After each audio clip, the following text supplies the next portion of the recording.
What's up, strength and health community? In this week's video training tip, we're going to look at a overhead press variation called the Sots press.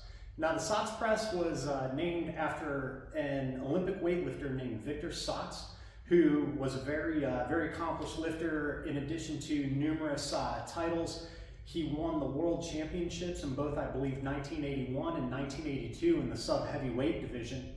Now, the press that gets attributed to him is essentially a press from the front squat rack position with a barbell in a full squat. Now, once you've cleaned the weight to the chest, you drop down into a full squat and press the barbell overhead.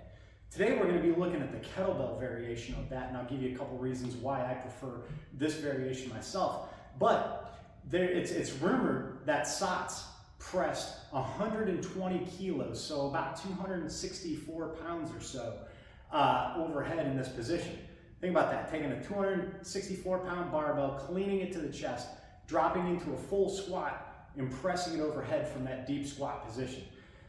Most people I know can't press that much weight from a standing position, let alone dropping into a full squat. Now, that's what makes this exercise so challenging, is being in that deep full squat position.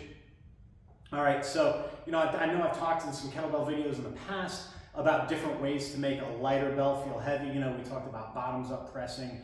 We talked about some different variations of the press to make a lighter weight feel heavy, which is a great thing to do if you're training at home and you don't have access to a ton of different weights. Maybe you've only got a couple kettlebells and you're trying to get a little bit more mileage out of some lighter weights. The Sots press is a great variation. So in addition to building up the pressing muscles in the shoulders, the triceps, it does bring into play the muscles of the trunk and the core to a great degree. Plus, when you're pressing in that deep squat position, you're further developing excellent hip, knee, and ankle mobility. Now, I talked a minute ago, the Sots press was typically done with a barbell.